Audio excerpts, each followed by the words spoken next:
Siema, tu Wahacz. Mazda CX-60 jest świeżym modelem, debiutowało w 2022 roku, ale w wersji z bazowym silnikiem aż trudno jest w to uwierzyć, biorąc pod uwagę, jak odmienna jest ona od trendów forsowanych obecnie na rynku i w takiej właśnie rozsądniejszej konfiguracji, którą dostałem do jazdy, czyni to z niej szalenie ciekawy samochód. I mam tutaj na myśli najtańszy układ napędowy oraz drugą od dołu wersję wyposażeniową Exclusive Line. Mówiąc najtańszy, wcale jednak nie można mówić tutaj o czymś biednym, ponieważ podstawa w CX-60 to rzędowy 6-cylindrowy diesel 3,3 litra Skyactiv D, który rozwija niewysilone 200 koni mechanicznych przenoszone na tylną oś.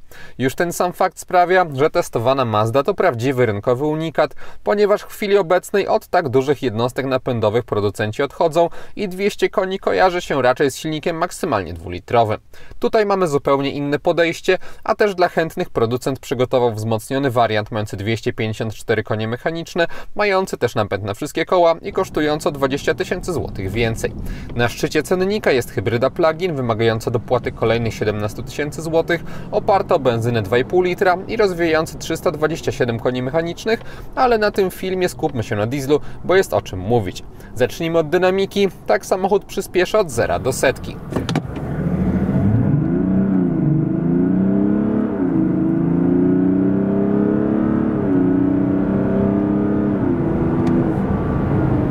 Oraz tak od 90 do 140 km na godzinę.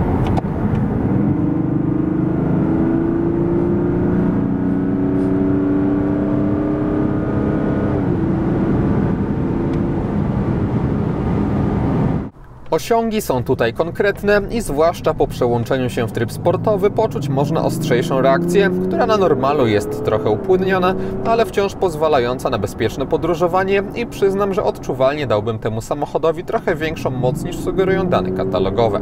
Nie jest to wciąż jakaś rakieta, ale mnie wystarczała i nie czułbym potrzeby wybrania mocniejszych wariantów z innego powodu niż obecność napędu na 4 koła.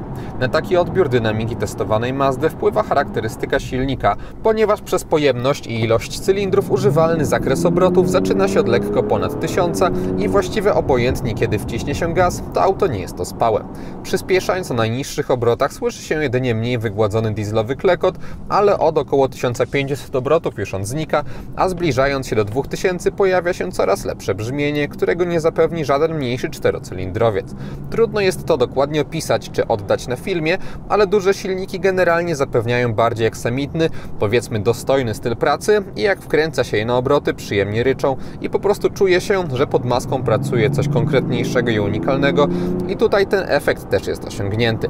Dzięki temu aż chciało mi się CX-60 przyspieszać, aby tego doświadczyć i jest to ogromny atut tego modelu, na którego konkurencja po prostu nie ma odpowiedzi. Tym bardziej, że duża pojemność wcale nie przekłada się tutaj na jakieś budzące postrach spalanie. Diesel w CX-60 jest wzbogacony o miękki układ hybrydowy 48V, który pomaga przy odpalaniu jednostki napędowej albo dostarcza trochę mocy podczas przyspieszania, czy pozwala wejść w tryb żeglowania, czyli wyłączyć spalinowca, gdy jedzie się spuszczonym gazem. W CX-60 działa to w trochę inny sposób niż standardowy, bo zazwyczaj dotknięcie jakiegokolwiek pedału budzi silnik spalinowy, a tutaj można nawet trochę hamować i wciąż żeglować i ma to zapewne związek ze świetną elastycznością większego silnika. Niestety moment końca żeglowania jest odczuwalny nie w postaci szarpnięcia, ale lekkiego zawahania, gdy diesel się odpalał. Nie powinno mieć to miejsca, to jest niezaprzeczalne, ale mnie przyznam realnie to nie wkurzało. Nie wiem jaki jest wpływ miękkiej hybrydy na zużycie paliwa, bo nie można jej wyłączyć, ale fakt zostaje, że pod tym kątem Mazda wypada rewelacyjnie, bo w Warszawie uzyskiwałem wyniki w okolicach 6,5 litra na 100 km. Poza miastem na zwykłych drogach komputer pokazywał około 5 litrów, na ekspresówkach 5,5-6 litrów, a przy prędkościach autostradowych 6,5 litra, a przecież mówimy tu o SUV-ie ważącym około 2 tony i mającym ponad 3 litry pod maską. Z silnikiem w CX-60 połączona jest automatyczna skrzynia biegów, która dobrze trzyma obroty, to znaczy w naturalny sposób albo mogłem przyspieszać z niskich partii, gdy lekko wciskałem gaz, a gdy robiłem to mocniej, to automat wskakiwał z obrotami w okolice 2000 albo wyżej. Generalnie diesel 3,3 litra w testowanej Mazdzie ma bardzo dużą łatwość w przyspieszaniu i czuje się to bez względu na obroty, że nie robi to na nim wrażenia, ale wciąż praca automatu pomaga osiągnąć ten efekt, a nie go utrudnia. Dodatkowo skrzynia zapewnia też też płynną zmianę biegów bez szarpnięć i dobrą jak na auto tego typu szybkość, zatem jadąc gdzieś w trasie nie mam do niej zastrzeżeń. Pokręcić nosem mogę za to na zachowanie jadąc w korkach, bo wtedy przy prędkościach 10-20 km na godzinę czasami automat dziwnie skakał z obrotami, co skutkowało pojawiającym się lekkim szarpnięciem. Samochód taki, jaki przedstawiam na tym filmie, można mieć za około 260 tysięcy złotych, bo tyle kosztuje bazowy silnik wraz z drugą od dołu półką wyposażeniową Exclusive Line, wzbogaconą jednak o 2 pakiety dodatkowe Convenience and Sound oraz Driver Assistance, które wprowadzają na pokład chociażby audio firmy Bose, elektryczną klapę bagażnika, kamery 360 stopni, matrycowe światła LED czy trochę systemu bezpieczeństwa, na przykład monitoring ruchu poprzecznego i łącznie te pakiety kosztują około 20 tysięcy złotych. Sądzę jednak, że przy cenie samochodu w wersji Exclusive Line warto jest dorzucić do nich pieniądze, bo wraz z nimi można mówić już o bardzo dobrym poziomie wyposażenia, gdzie niczego nie brakuje, biorąc pod uwagę rozmiar i klasę samochodu. Topowe wersje Homura i Takumi wprowadzają przyciemniane felgi, czy więcej luksusu w kabinie za sprawą skóry czy elektryki foteli, ale nie jest to moim zdaniem nic w tym aucie niezbędnego i wersja wyposażeniowa, którą przedstawiam, jest najrozsądniejsza.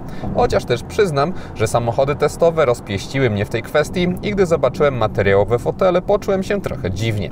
Wrażenia takiego nie miałem jednak patrząc na samochód z zewnątrz, bo masywne nadwozie na występujących w standardzie 20-calowych felgach i z czarnym lakierem za 3900 zł wygląda odpowiednio majestatycznie.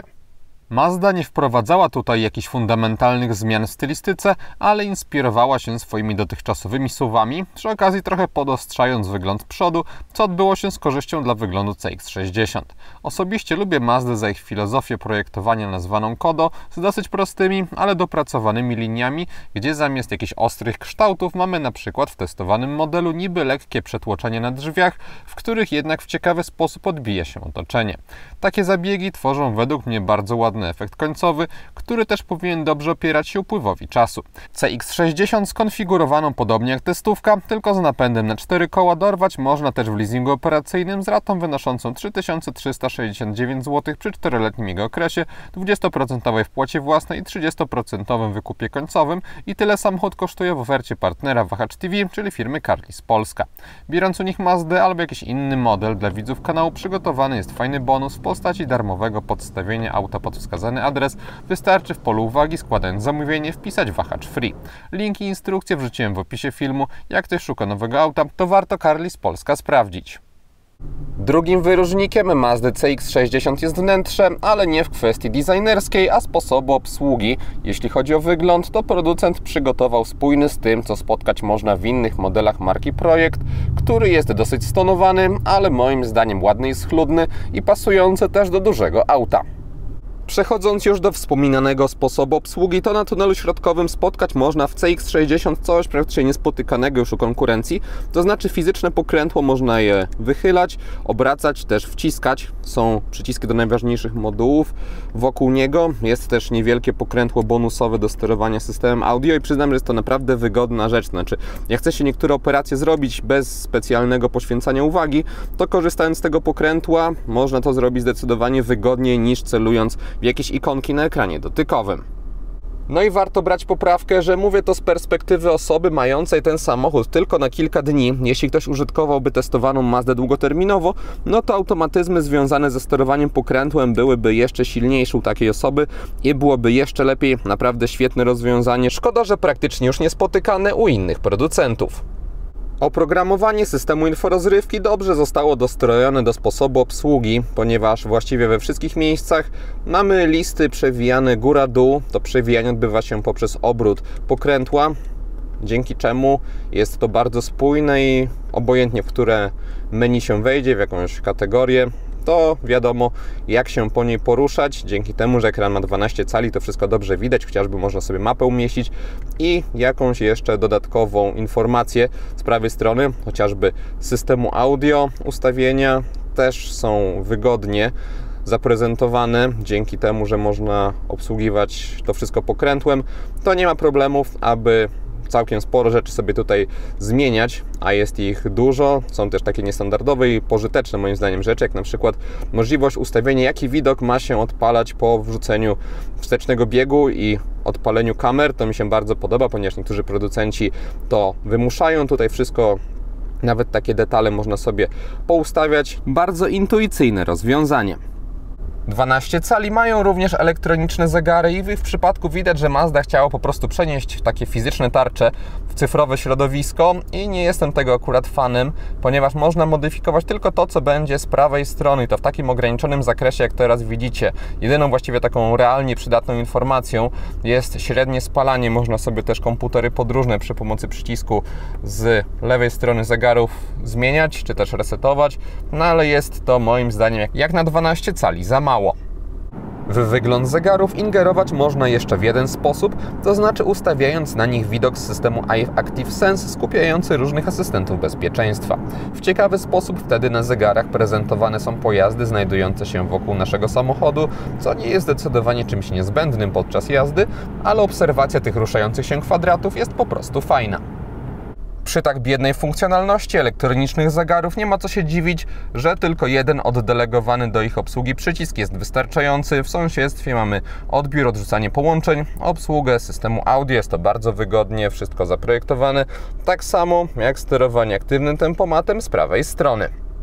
Ergonomicznie zaprojektowany został również panel klimatyzacji, który oparty jest o w pełni fizyczne elementy sterujące i nie stanowi żadnego wyzwania podczas użytkowania.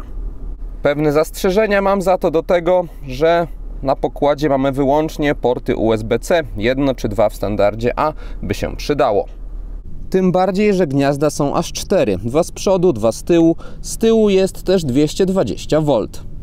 Pilot obsługujący system dostępu bezkluczykowego ma mało wyszukany design. Jest on za to praktyczny, ponieważ nie jest zbyt ciężki ani zbyt gruby. Ma też obłe kształty. Konstrukcja sprawia wrażenie całkiem solidnej, ale czuję się w środku, że jest sporo wolnej przestrzeni pod kątem wykonania. Mamy trochę srebrnych elementów, ale w większości jest czarny plastik o średniej jakości, podatny na różnego rodzaju przetarcia. Zawieszenie Mazdy CX-60 jest zestrojone bardzo specyficznie, ponieważ mamy w nim, jak na takiego dużego SUV-a, naprawdę sporą sprężystość reakcji na większych nierównościach, przez to przejeżdżając na przykład po jakichś poziomych uskokach, auto wciąż z pewnym zmiękczeniem, ale wyraźnie się na nich unosi i nie przypadło mi to do gustu. Z drugiej strony mamy bardzo skuteczne neutralizowanie mniejszych niedoskonałości na wierzchni, przez co na przykład popękanie asfaltu czy mniejsze dziury nie są zbyt odczuwalne. Ogólnie wciąż komfortu stoi tutaj moim zdaniem na dobrym poziomie, tylko trzeba brać poprawkę na taką niecodzienną charakterystykę. Porcja sprężystości wpływa także na stabilność nadwozia, a ta jest naprawdę dobra. Układ kierowniczy jak na Mazdę przystało, jest dopracowany. Nie mamy tutaj sportowego ducha jak w niższych modelach i prowadzenie jest bardziej upłynnione, ale obecna jest niezła bezpośredniość i brak gumowych reakcji, więc jest ok. W trasie jedynie narzekałem trochę na fotele, które ogólnie wypadają w porządku pod kątem wygody, jak na takie zwykłe konstrukcje bez większego wyprofilowania, ale rozczarował mnie brak w aucie za takie pieniądze regulacji odcinka lędźwiowego, bo ten domyślnie nie był dla mnie optymalny. Można za to manualnie regulować kąt pochylenia siedziska, co nie zdarza się często. Kręciłem też nosem na ten materiał, który co prawda wygląda ładnie i jest ciekawszy niż jakiś matowy plastik, o fortepianowej czerni już nawet nie wspominam, ale ma moim zdaniem zbyt wyrazisty wzorek jak na coś, co znajduje się na peryferiach pola widzenia. W górnych częściach deski rozdzielczej w testowanej Mazdzie mamy miękki materiał, nawet bardzo miękki. Też miękko jest tutaj mamy wstawkę obszytą, na drzwiach również od najwyższych partii jest miękko. Tutaj spotkać można wstawki skórzane, na podłokietnikach również one są także bardzo miękkie. W tych najbardziej eksponowanych miejscach jakość jest naprawdę dobra. W tych mniej eksponowanych mamy już twarde tworzywa, no ale ich właściwie nie widać. Boczki tunelu środkowego są wykończone skórą. Bardzo estetycznie wszystkie detale zostały wykonane, też moim zdaniem pod kątem designerskim bardzo przyjemnie się prezentują. Nie ma tutaj żadnych problemów ze spasowaniem, zatem ogólna jakość wykonania CX-60 stoi na wysokim poziomie. W CX-60 siedzi się dosyć wysoko, nawet przy maksymalnie obniżonym fotelu. Maska jest długa, bo jednak musi pomieścić solidny silnik, komora, ale jest on też poziomo poprowadzona, dobrze widoczna z perspektywy kierowcy. Pod szybie nie jest tutaj z kolei zbyt długie, widoczność na boki jest dobra. Z tyłu poprzekątnej mamy umiarkowanie masywny słupek, tylna szyba jest dosyć wysoko poprowadzona, wyraźnie pochylona, ale jej dolna krawędź kończy się mniej więcej wraz z nadwoziem. Kamery w opcjonalnym systemie 360 stopni oferują dobrą jakość, mamy tutaj całkiem wysoką rozdzielczość, żywe kolory, też dużą płynność, także sporo różnych widoków można sobie ustawić, albo taki bardziej standardowy, albo również taki, gdzie nie tylko widać to, co pokazuje kamera z tyłu, ale też te boczne, więc każdy znajdzie odpowiedni widok dla siebie. Jeszcze więcej jest, gdy się jedzie do przodu, ponieważ tam poza tymi, które pokazywałem wcześniej, jest także możliwość skupienia się na lewym i prawym przednim nadkolu. Wymiary nadwozia CX-60 to 474 cm długości i 194 cm szerokości i czuje się je podczas manewrowania, gdzie trzeba bardziej się pilnować, przy czym z kamerami zadanie jest znacznie ułatwione. Dobrze wypada za to promień skrętu, który jest porównywalny z autami trochę mniejszymi. Kiepsko z kolei oceniam asystenta utrzymania pasa ruchu i czuje się to głównie na węższych drogach bez wyrysowanych linii, bo wtedy siłą rzeczy trzeba zjeżdżać bardziej do krawędzi, a to skutkuje ostrzeżeniem przez system. Nie szarpią kierownicą, więc nie wpływa to na bezpieczeństwo, ale po prostu irytuje, gdy praktycznie każdy mijany samochód generuje taki efekt. Dekoracyjne oświetlenie we wnętrzu CX-60 jest niezmiennie białe, jest ono też rozproszone, mamy lampkę na podsufitce oświetlającą tunel środkowy, podświetlone są też kieszenie w drzwiach oraz przestrzeń na nogi, one są niewidoczne, te podświetlenia w kamerze, więc nawet nie będę starał się ich pokazywać, no ale gołym okiem można je dostrzec i w połączeniu z bielą, którą spotkać można na instrumentach pokładowych, tworzy to tutaj mocno neutralny nastrój, który jest jednak przyjemny moim zdaniem i też ostre kolory do takiego projektu kokpitu mogłyby nie pasować. Kształt przednich świateł w CX-60 to ewolucja tego, co spotkać można w innych nowych modelach Mazdy. Ich śladem kierunkowskazy mają także w testówce niespotykany w innych markach efekt, to znaczy szybko się zapalają i delikatnie wygaszają. Tak samo sytuacja wygląda w kierunkach w bocznych lusterkach, a także z tyłu i taki pomysł wypada naprawdę ciekawie. Ja oceniam go zdecydowanie na plus jako drobniejszy, ale jednak kolejny wyróżnik CX-60. Z tyłu w światłach pozycyjnych też mamy LEDy utrzymane w podobnym klimacie co te z przodu i całościowo po zmroku nie można się tutaj do niczego przyczepić. Auto wygląda wtedy naprawdę dobrze. Matrycowe światła w CX-60 mają tak wycinać pionowo fragment wiązki, aby nie oślepiać innych kierowców, a maksymalizować doświetlanie reszty drogowymi. Światła te oferują naprawdę dobrą moc świecenia i to można uznać za ich wyróżnik.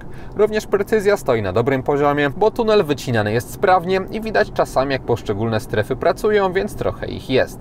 Jeśli chodzi o zachowanie oprogramowania, to jadąc za kimś i mijając inne auta działa ono bezbłędnie. Gdy jakiś samochód pojawiał się na horyzoncie, to komputer Mazdy szybko wygaszał środek, o ile nie było jakichś dodatkowych źródeł światła w okolicy, np. latarni. Jeśli takie rozpraszacze się pojawiały, to trochę jakby się gubił, ale wciąż dystans był na tyle duży, że trudno mówić o realnym oślepianiu. W każdym razie przy drobnym nadzorze w takich sytuacjach przez większość czasu jest to bezproblemowe rozwiązanie.